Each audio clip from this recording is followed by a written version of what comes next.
वंदे मातरम। नमस्कार, जय श्री राम। मैं डॉक्टर मनहर की गपशप में आपसे फिर बात कर रहा हूँ।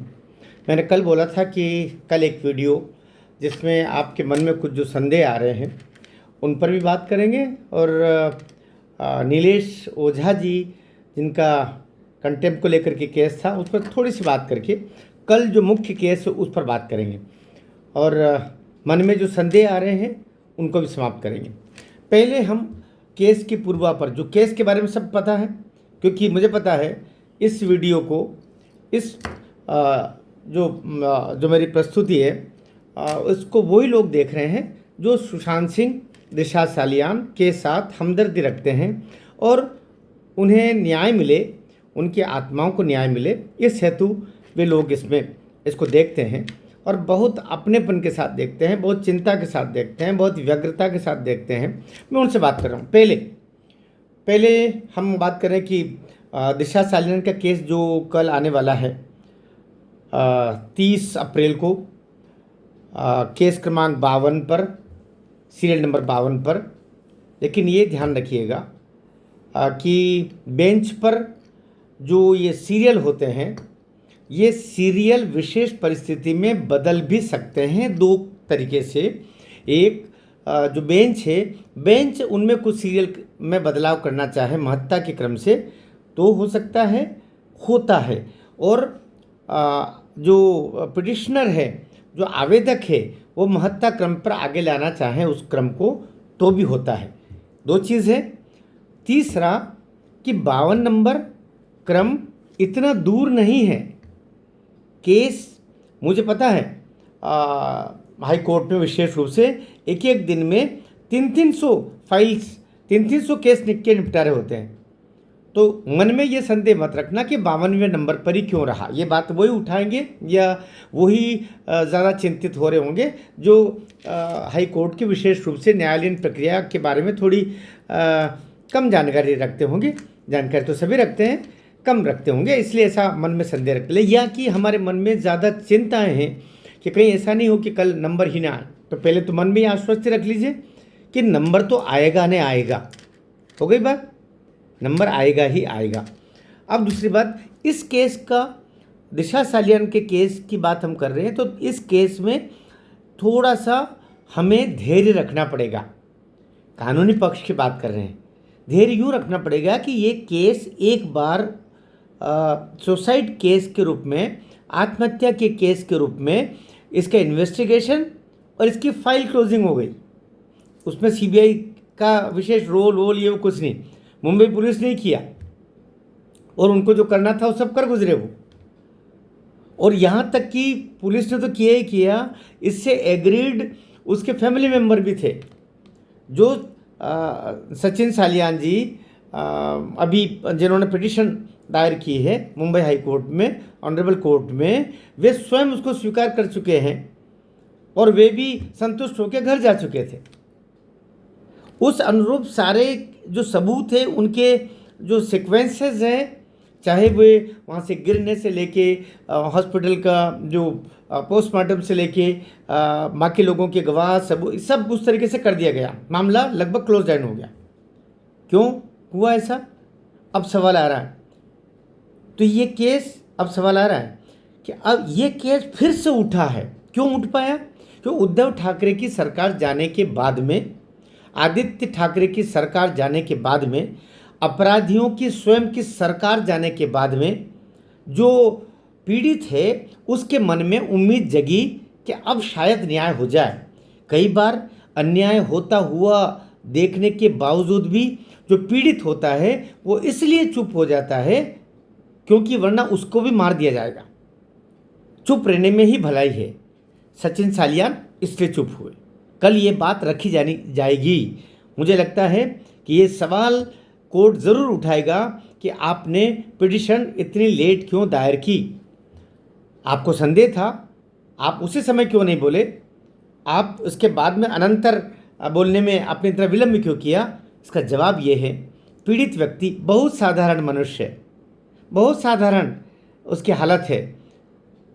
सचिन सालियान की उनमें इतना उनमें साहस नहीं था कि वे ऐसे दबंग और इतने राक्षसी, इतने जिनके संबंध कहा जाता है कि ड्रग पेडलर से, सुपारी किलर से और न जाने किन किन से है, ऊपर सत्ता में तो बैठे हैं, एक पार्टी लेके बैठे हुए हैं, उनसे कैसे लड़ता? ये बात रखी जानी चाहिए, ये बात रखी भी जाएगी। तो ये प्रश्न आएगा कि पहले क्यों नहीं, इसलिए। दूसरा प्रश्न आएगा कि आपने सुसाइडल स्वीकार कर लिया, स्वीकार नहीं करते तो क्या करते? अगर, क्योंकि उसके लिए तो किशोरी पेडनेकर से लेके न जाने किन किन को दिशा सालियान के माता पिता के घर भेज दिया गया था और उनको टॉर्चर किया जा रहा था कि तुम मान लो कि उसने सुसाइड किया, क्या करता? तो इसमें गवाह बनेंगे अब इसमें किशोरी पेडनेकर जी से लेकर के तो जितने भी इसके साथ कॉकस में जुड़े हुए हैं वे सब अब कल, क्योंकि अब असली चीज़ तो अब आएगी बात। जो नीलेश ओझा जी ने जो पिटिशन दायर की है सचिन जी की तरफ से, उसके असली जो लब्बो लुआब है वो तो कल सामने आएगा। ऐसा किया भी जाता है, सारी चीज़ें पिटिशन में रख देंगे तो सामने वाला तैयारी नहीं कर लेगा, वो वहाँ पर अब रखी जाएगी। अब रखने के बाद में तो ये बात आएगी कि आपने पहले क्यों नहीं किया, ये बात आएगी कि आपने उसको एक्सेप्ट क्यों नहीं किया। दोनों बातों के उत्तर इस तरीके से होंगे जैसे मैंने अभी बताया, ऐसा ही होना चाहिए। तीसरा कि नहीं आएगा कि इसका क्रम, ऐसा नहीं, क्रम आएगा। चौथा, निराशा के स्वर में कुछ बंधु बार बार इस बात को बोलते, बीच में रख रहा हूँ आधा मिनट की ये बात, कि मोदी जी के तो रिश्ते निभाएंगे, अमित शाह जी को निर्देशित कर देंगे, गृह मंत्रालय है, गृह मंत्री है वे, कि वे रिश्ते निभाएंगे और ये सब जो है पार्टी वाले राजनीतिक लोग एक हो जाएंगे, या कि ये इतने बलवान हैं, इतने सक्षम हैं कि ये कानून खरीद लेंगे, जजेस को खरीद लेंगे, ऐसा तारीख कर लें। देखिए भाई, एक बात समझ लीजिए, सब होता है लेकिन सब नहीं होता है, इस एक वाक्य से समझ लीजिए। न्यायालयीन प्रक्रिया में आपको उस प्रक्रिया से तो गुजरना होगा, सब होता है। टॉलरेंस पहली चीज़ है, आपको धैर्य पहली चीज़ है, कई चीज़ों को हटाना पड़ेगा और एक साथ अपने साथ दुश्मन खड़े मत कीजिए, वरना आप युद्ध नहीं जीत पाएंगे। युद्ध की नीति यह है, अपने सामने एक टारगेट रखा जाए।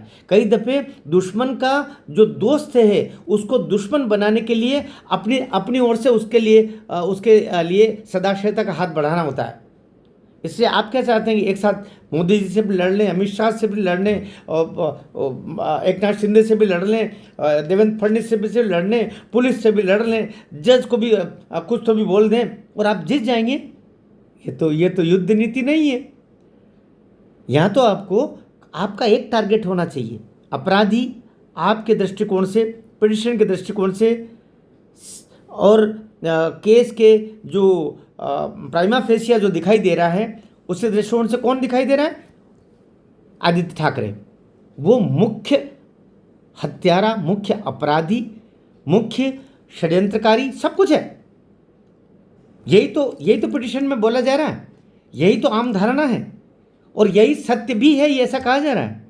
तो फिर इस पर केंद्रित होना चाहिए, इससे इतर उतर होंगे और बहुत सारे मुहाने जब खोल दिए जाते हैं तो लड़ाई नहीं होती, फिर आप घिर करके आपको मार दिया जाएगा। इसलिए अभी केवल इस केस में कल चूँकि हियरिंग है और मुझे पता है मेरे वीडियो को उनकी टीम भी देखती है, नीलेश ओझा जी की टीम भी देखती है, नीलेश ओझा जी तक भी चर्चा होती है, तो उन तक भी ये बात कि इस तरीके से बिंदुओं को लिया जाए।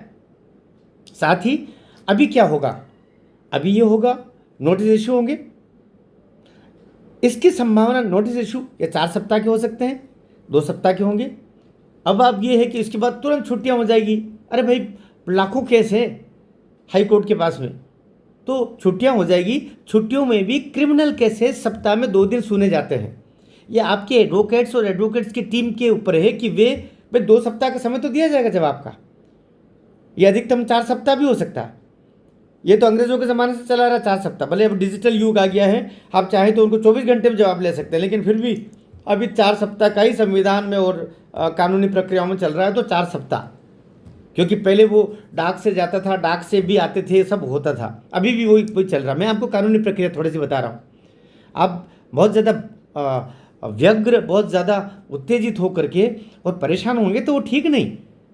कल्पना कीजिए ना थोड़ा बहुत कि हम एक कदम नहीं, कई कदम आगे जा चुके, जहाँ सचिन सालियान आगे ही नहीं आ रहा था, कोई इस केस को लड़ने के लिए आगे नहीं आ रहा था, उसके पिताजी आगे आए। फिर कोई एडवोकेट लड़ने को नहीं था, एडवोकेट एक नहीं, टीम है बहुत बड़ी जो लड़ रही है। जनमत लाखों की संख्या में देश और दुनिया में इस केस से पर दिशा सालियान और सुशांत सिंह के को न्याय मिले इसके लिए सक्रिय रहते हैं।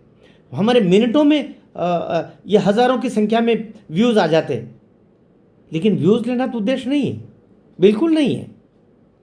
हम बहुत बड़े पाप के भागीदार बन जाएंगे, हमें नर्क में भी जगह नहीं मिलेगी अगर जो वीडियो क्रिएटर्स, यूट्यूब क्रिएटर्स अगर व्यूज़ के लिए केवल इस केस में वो वीडियो बना रहे हैं, तो उनसे बड़ा पापी भी फिर कोई नहीं। क्षमा करना, मेरे पास तो जो नवीन कोई बात होती कहने की तभी मैं वीडियो लेके आता हूँ। इसलिए कुछ चाहते हैं कि आप रोज़ करो, तो मैं उसका भी मना करता हूँ, मुझे नहीं करना ऐसा।